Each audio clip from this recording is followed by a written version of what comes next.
Hello दोस्तों, career hub YouTube channel में आपका स्वागत है। हमने कल की क्लास में राष्ट्रपति चैप्टर को समाप्त किया है और राष्ट्रपति चैप्टर के बाद हमने इमरजेंसी यानी आपातकाल चैप्टर को पढ़ा था। आज की क्लास में हमें वाइस प्रेसिडेंट यानी उपराष्ट्रपति के बारे में पढ़ना है।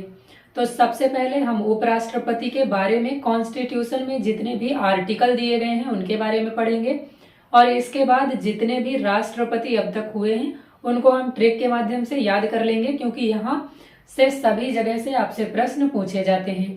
तो देखिए, सबसे पहले हमें उपराष्ट्रपति यानी वाइस प्रेसिडेंट से संबंधित जितने भी आर्टिकल कॉन्स्टिट्यूशन में दिए गए हैं उनको याद करना है।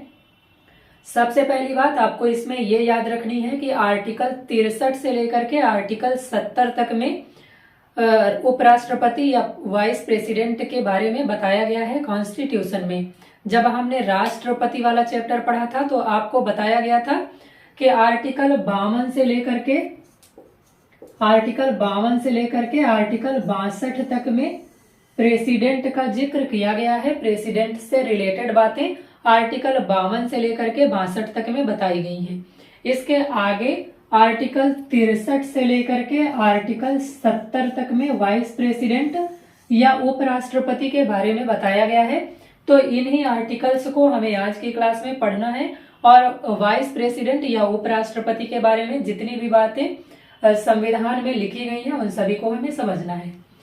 तो देखिए, उपराष्ट्रपति या वाइस प्रेसिडेंट के बारे में जितने भी आर्टिकल कॉन्स्टिट्यूशन में लिखे गए हैं उनको हमें इस ट्रिक के माध्यम से याद रखना है, क्योंकि कई बार जब बहुत सारे आर्टिकल आप पढ़ते हैं, पूरा कॉन्स्टिट्यूशन पढ़ने के बाद आपको बहुत सारा कंफ्यूजन हो जाता है।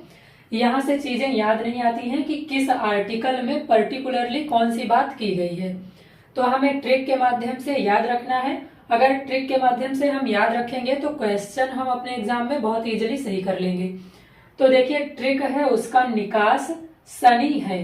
ये ट्रिक आपको याद रखनी है। इस ट्रिक से वाइस प्रेसिडेंट या उपराष्ट्रपति से रिलेटेड जितने भी आर्टिकल हैं वो सब आपको याद हो जाएंगे। तो ट्रिक याद रखिएगा, उसका निकास सनी है।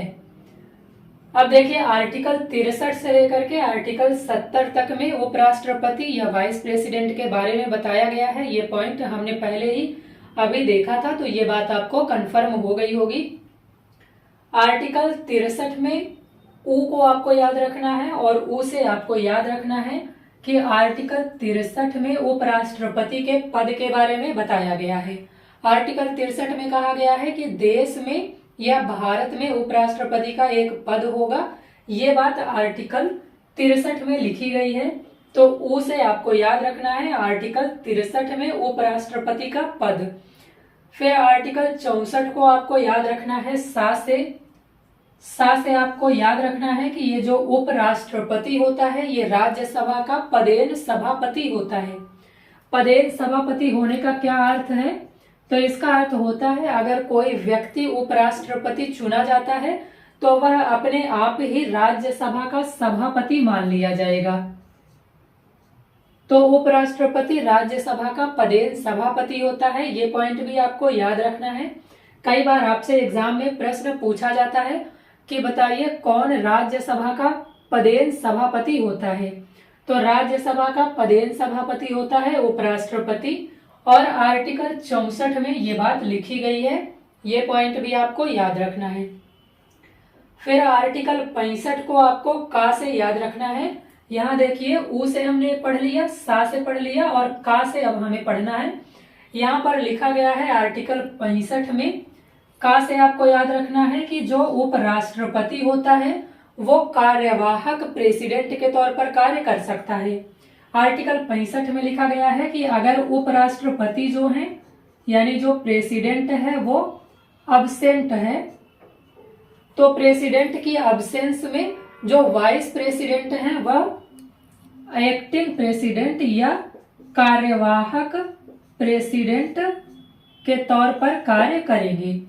तो एक्टिंग प्रेसिडेंट या कार्यवाहक प्रेसिडेंट के तौर पर उपराष्ट्रपति राष्ट्रपति की जिम्मेदारियों का निर्वहन करेंगे। अगर राष्ट्रपति अब्सेंट हैं तो, या राष्ट्रपति की अगर तबीयत खराब हो गई है जिसकी वजह से उन्होंने छुट्टी ले ली है, या बीच में कभी राष्ट्रपति की डेथ हो गई तो राष्ट्रपति का पद खाली हो गया, तो इन सभी सिचुएशंस में जो उपराष्ट्रपति होंगे वो कार्यवाहक राष्ट्रपति के तौर पर काम करेंगे। लेकिन इसमें यह कहा गया है कि बहुत जल्द ही फिर राष्ट्रपति का चुनाव करवा लिया जाएगा और उसके बाद ये जो वाइस प्रेसिडेंट हैं ये प्रेसिडेंट के पद से हट जाएंगे और जिस प्रेसिडेंट को चुना जाएगा वो प्रेसिडेंट के तौर पर काम करने लगेगा। तो बाकी चीजें हमने प्रेसिडेंट वाले चैप्टर में समझी हैं। आप प्रेसिडेंट वाला चैप्टर अगर आपने नहीं देखा है तो वो जाकर के देख लीजिए, वहां से आपकी सारी चीजें क्लियर हो जाएंगी। तो का से हमें याद रखना है, आर्टिकल 65 में कहा गया है कि उपराष्ट्रपति कार्यवाहक राष्ट्रपति के तौर पर काम कर सकते हैं जब राष्ट्रपति उपस्थित नहीं है तब। नी से आपको याद रखना है निर्वाचन के बारे में और इसका जिक्र किया गया है आर्टिकल 66 में, यानी आर्टिकल 66 में यह बताया गया है कि उपराष्ट्रपति का चुनाव किस तरीके से होगा और इसमें कौन कौन से लोग भाग लेंगे। तो सबसे पहले देखिए यहाँ पर आर्टिकल 66 के अंतर्गत जो निर्वाचन के बारे में बताया गया है उसको हम समझ लेते हैं, क्योंकि यहाँ से आपके एग्जाम में बहुत सारे प्रश्न पूछ लिए जाते हैं। तो देखिए आर्टिकल 66 में निर्वाचन के बारे में बताया गया है। इसमें कहा गया है कि उपराष्ट्रपति का निर्वाचन मंडल जो होगा, यानी उसमें भाग लेने वाले जो सदस्य होंगे वो लोकसभा और राज्यसभा के सभी सदस्य होंगे। जब हमने प्रेसिडेंट चैप्टर पढ़ा था तो हमने देखा था कि प्रेसिडेंट का इलेक्शन जिस इलेक्शन कमेटी के द्वारा या जिस निर्वाचन मंडल के द्वारा किया जाता है उसमें लोकसभा और राज्यसभा के सिर्फ और सिर्फ निर्वाचित सदस्य शामिल किए जाते हैं। उनमें मनोनीत सदस्य या नामांकित सदस्यों को शामिल नहीं किया जाता है। लेकिन यहाँ पर आपको याद रखना है उपराष्ट्रपति के चुनाव में लोकसभा और राज्यसभा के सभी सदस्यों को शामिल किया जाता है, चाहे वह निर्वाचित हो चाहे वह मनोनीत हो। और इसके इलेक्शन में यानी उपराष्ट्रपति के इलेक्शन में सिर्फ लोकसभा और राज्यसभा के सदस्य ही भाग लेते हैं, विधानमंडल का कोई भी सदस्य इसमें भाग नहीं लेता है। तो ये पॉइंट भी आपको याद रखना है। प्रेसिडेंट की तरह ही इनका इलेक्शन भी आनुपातिक प्रतिनिधित्व प्रणाली के द्वारा होता है और इसमें भी एकल संक्रमणीय मत पद्धति का प्रयोग किया जाता है। जैसे प्रेसिडेंट का चुनाव जो होता, प्रेसिडेंट का जो इलेक्शन होता था वो गुप्त मतदान के द्वारा किया जाता था, इसमें भी सेम रीति को फॉलो किया जाता है, यानी इनका इलेक्शन भी गुप्त मतदान के द्वारा ही करवाया जाता है। तो ये सभी पॉइंट आपको याद रखने हैं। जब हमने प्रेसिडेंट चैप्टर पढ़ा था तो हमने देखा था कि प्रेसिडेंट के इलेक्शन में लोकसभा, राज्यसभा और विधान सभाओं के सभी निर्वाचित सदस्य भाग लेते हैं। यहाँ पर आपको डिफरेंस याद रखना है, इसमें लोकसभा और राज्यसभा के सभी निर्वाचित और मनोनीत सदस्य भाग लेंगे, लेकिन यहाँ पर विधान मंडल का कोई भी सदस्य भाग नहीं लेगा। आनुपातिक प्रतिनिधित्व प्रणाली क्या है, एकल संक्रमणीय मत पद्धति क्या है, ये सारी बातें हम प्रेसिडेंट चैप्टर में समझ चुके हैं। तो प्रेसिडेंट वाले वीडियो को जाकर के आप देख लीजिएगा, वहां से ये सारे डाउट आपके क्लियर हो जाएंगे। फिर देखिए आर्टिकल 66 में ही आर्टिकल 66 का ए में ये बात लिखी गई है, यानी आर्टिकल 66 के 1 में उपराष्ट्रपति का निर्वाचन किस तरह से किया जाएगा इसके बारे में लिखा गया है। फिर आर्टिकल 66 के 2 में लिखा गया है इसकी योग्यताओं के बारे में कि उपराष्ट्रपति बनने के लिए किसी भी व्यक्ति को कौन कौन सी योग्यताएं रखनी होंगी तब वह उपराष्ट्रपति का इलेक्शन लड़ सकता है। तो इसके लिए सबसे पहला पॉइंट लिखा गया है कि इसे भारत का नागरिक होना चाहिए। फिर सेम जैसे प्रेसिडेंट की मिनिमम एज 35 इयर्स मांगी गई थी, यहाँ पर भी उसे कम से कम 35 साल का होना चाहिए और उसमें राज्यसभा का सदस्य बनने की योग्यता होनी चाहिए। जब हमने प्रेसिडेंट को पढ़ा था तो उसमें यहाँ पर लिखा गया था कि प्रेसिडेंट वही व्यक्ति बन सकता है जिसमें लोकसभा का सदस्य बनने की योग्यता हो, लेकिन यहाँ पर उपराष्ट्रपति में लिखा गया है कि प्रेसिडेंट बनने के लिए उस व्यक्ति में राज्यसभा का सदस्य बनने की योग्यताएं होनी चाहिए। तो ये 3 पॉइंट लिखे गए हैं योग्यताओं के लिए। वह भारत का नागरिक हो, मिनिमम 35 इयर्स की एज उसने कंप्लीट कर ली हो और राज्यसभा का सदस्य बनने की योग्यता रखता हो। तो आर्टिकल 66 हमने समझ लिया। नी से आपको याद रखना है आर्टिकल 66 में उपराष्ट्रपति यानी वाइस प्रेसिडेंट के इलेक्शन या निर्वाचन के बारे में बताया गया है। फिर आर्टिकल 67 या आर्टिकल 67 में आपको का से याद रखना है इसके कार्यकाल के बारे में। कार्यकाल से आपसे बहुत सारे प्रश्न पूछ लिए जाते हैं और आप यहाँ पर कंफ्यूज बहुत ज्यादा होते हैं, क्योंकि आपके दिमाग में ये बात होती है कि जो उपराष्ट्रपति होता है वो राज्यसभा का पदेन सभापति होता है। अब राज्यसभा के जो भी मेंबर होते हैं उनका कार्यकाल 6 वर्ष का होता है, तो यहाँ पर आप कंफ्यूज हो जाते हैं कि उपराष्ट्रपति का कार्यकाल 5 वर्ष होता है या 6 वर्ष होता है। तो आपको बहुत अच्छे तरीके से याद रखना है कि जो उपराष्ट्रपति होता है उसका कार्यकाल 5 वर्ष का होता है। भले ही वह राज्यसभा का पदेन सभापति होता है, लेकिन वह राज्यसभा का सदस्य नहीं होता है, उसका इलेक्शन अलग से करवाया जाता है। तो इसका जो कार्यकाल होता है वो पद ग्रहण करने से लेकर के या शपथ ग्रहण करने से लेकर के 5 साल तक होता है। तो यहाँ पर आपको ऑप्शन में दे दिया जाता है शपथ ग्रहण करने से लेकर या चुनाव जीतने की डेट से लेकर के तो शपथ ग्रहण करने की डेट से लेकर के 5 साल तक इनका कार्यकाल होता है। अब इसमें आपको एक पॉइंट और याद रखना है कि अगर उपराष्ट्रपति का 5 साल का कार्यकाल पूरा होने से पहले वह 65 साल के हो जाते हैं, यानी 65 ईयर के अगर वो हो जाते हैं, तो फिर उनको उनके पद से हटा दिया जाएगा, क्योंकि इसमें मैक्सिमम एज भी दी गई है। इसमें मैक्सिमम एज भी दी गई है। कहा गया है कि जो उपराष्ट्रपति हैं वो या तो 5 साल का कार्यकाल पूरा करेंगे या 65 साल की उम्र तक जो भी इनमें से पहले पूरा हो जाएगा वही जो उपराष्ट्रपति हैं उपराष्ट्रपति का कार्यकाल होगा।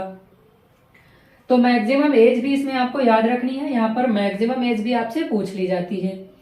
फिर ये अपना त्याग पत्र भी दे सकते हैं राष्ट्रपति को। जब हमने राष्ट्रपति चैप्टर पढ़ा था तो उसमें पढ़ा था कि राष्ट्रपति अगर अपना त्याग पत्र देना चाहे या रिजाइन करना चाहे तो वो वाइस प्रेसिडेंट को त्याग पत्र दे सकते हैं। यहाँ पर उपराष्ट्रपति को अगर त्याग पत्र देना होगा तो फिर वो उपराष्ट्रपति जो होगा वो राष्ट्रपति को त्याग पत्र दे सकता है। ये पॉइंट आपको याद रखना है। इन्हें हटाया भी जा सकता है। हटाने के लिए अगर कोई प्रस्ताव लाया जाएगा तो इसके लिए कोई आधार नहीं है राज्यसभा में। किसी भी आधार पर इन्हें हटाने के लिए प्रस्ताव पेश किया जा सकता है और ये प्रस्ताव सिर्फ राज्यसभा में पेश किया जाएगा। ये पॉइंट आपको याद रखना है। और अगर ये प्रस्ताव राज्यसभा में साधारण बहुमत से पास हो जाता है, साधारण बहुमत से पास हो जाता है, तो इन्हें इनके पद से हटा दिया जाएगा। साधारण बहुमत का मतलब है 50% से ज्यादा वोट अगर इन्हें हटाने के पक्ष में पड़ जाते हैं तो फिर इन्हें इनके पद से हटा दिया जाएगा। इसके बाद आर्टिकल 67 हमने समझ लिया। आर्टिकल 67 के बाद आर्टिकल 68 को समझना है। आर्टिकल 68 को आपको याद रखना है सा से आपको समय को याद रखना है। इसमें आपको ये याद रखना है कि जब उपराष्ट्रपति का पद खाली होगा, मान लीजिए उपराष्ट्रपति ने त्याग पत्र दे दिया या उपराष्ट्रपति को उनके पद से हटा दिया गया, तो इस कंडीशन में कोई भी जो कार्यवाहक वाइस प्रेसिडेंट है वो नहीं बनेगा, यानी किसी को भी कार्यवाहक उपराष्ट्रपति नहीं बनाया जाएगा। कार्यवाहक उपराष्ट्रपति यहाँ पर बनाने की जरूरत नहीं है। इसमें कहा गया है कि अगर उपराष्ट्रपति का पद खाली होता है तो जल्दी से जल्दी उसका चुनाव करवाया जाएगा और उस पद को भरा जाएगा। यहाँ पर किसी को भी कार्यवाहक उपराष्ट्रपति बनाने की जरूरत नहीं है। ये कहा गया है आर्टिकल 68 में। अब आर्टिकल 69 को आपको याद रखना है सा से आपको याद रखना है शपथ के बारे में। शपथ के बारे में आपको ये बात याद रखनी है कि जो उपराष्ट्रपति होता है उसको शपथ दिलाने का कार्य करते हैं देश के प्रेसिडेंट यानी देश के राष्ट्रपति। इसमें बस यही एक पॉइंट याद रखने के लिए है, तो आप याद रखिएगा। आर्टिकल 69 में ये कहा गया है कि अगर उपराष्ट्रपति को शपथ दिलानी है तो शपथ दिलाने का काम करेगा प्रेसिडेंट या राष्ट्रपति।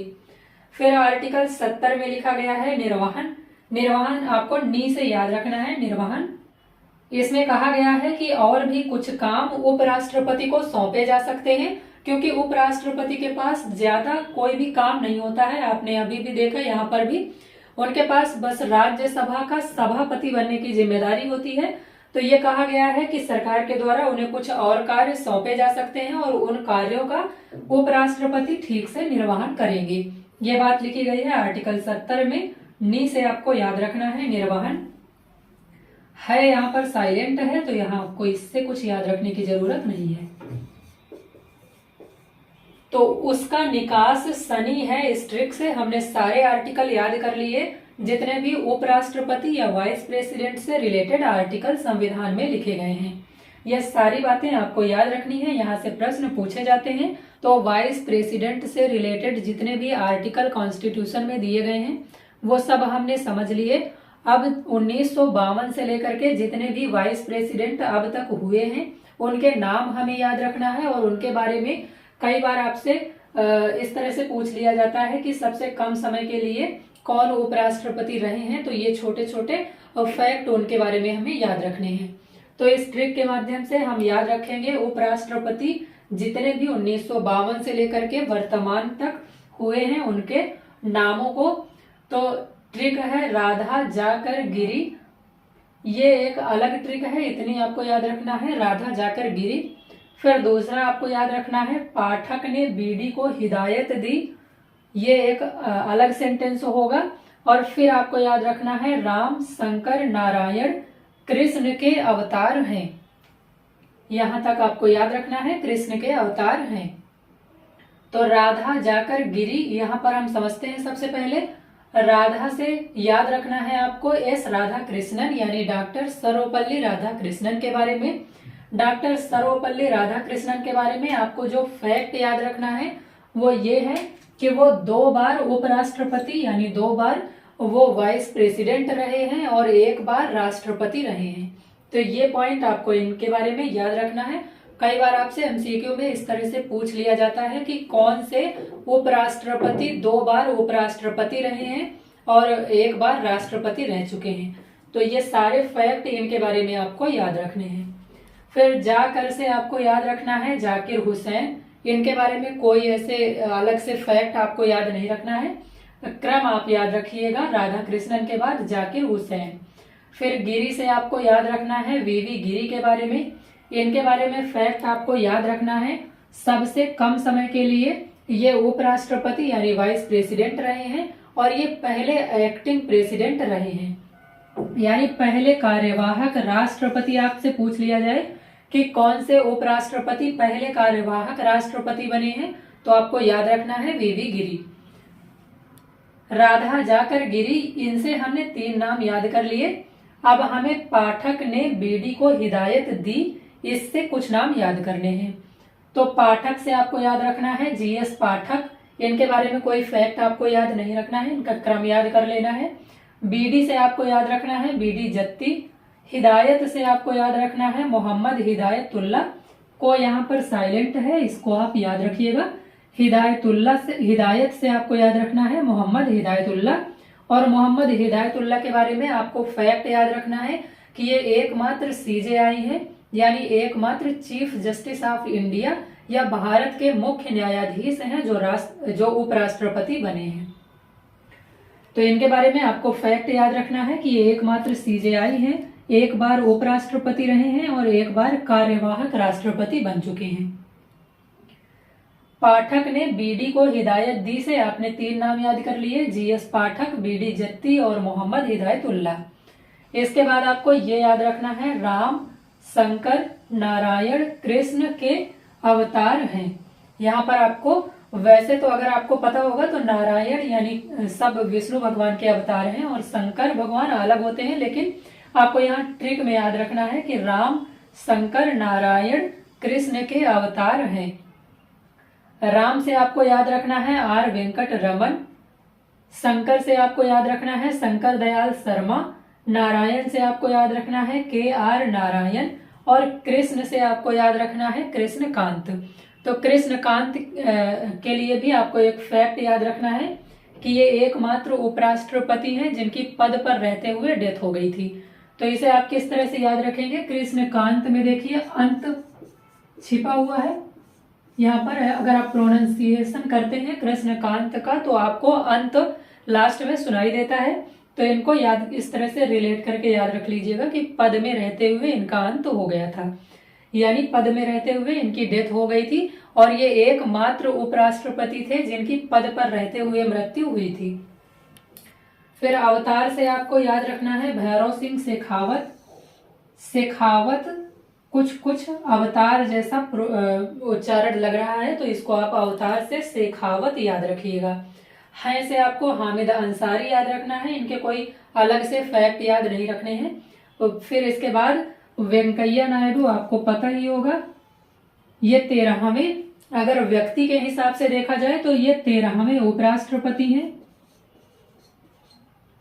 व्यक्तियों के हिसाब से देखा जाए तो वेंकैया नायडू 13वें नंबर के उपराष्ट्रपति रहे हैं, और अगर कार्यकाल के हिसाब से देखा जाए तो ये 15वें नंबर के उपराष्ट्रपति रह चुके हैं। तो ये आपको याद रखना है, इनके लिए ट्रिक नहीं है, आप ऐसे ही याद रखिएगा। वर्तमान तो सबको पता ही होता है, वर्तमान में जगदीप धनखड़ जी हैं उपराष्ट्रपति, और ये व्यक्तियों के हिसाब से 14वें नंबर के हैं और कार्यकाल के हिसाब से 16वें नंबर के उपराष्ट्रपति हैं। इसके पहले वेंकैया नायडू को आपको याद रखना है। तो हमने उपराष्ट्रपति से संबंधित सभी बातें इस वीडियो में समझ ली हैं। उम्मीद है आपको पूरा वीडियो समझ में आ गया होगा, सभी पॉइंट आपको क्लियर हो गए होंगे। कोई डाउट हो तो कमेंट करके पूछ लीजिएगा, और वीडियो अगर आपको पसंद आ रही हो तो वीडियो को लाइक कर दिया करिए, और चैनल पर नए आए तो चैनल को सब्सक्राइब कर लिया करिए।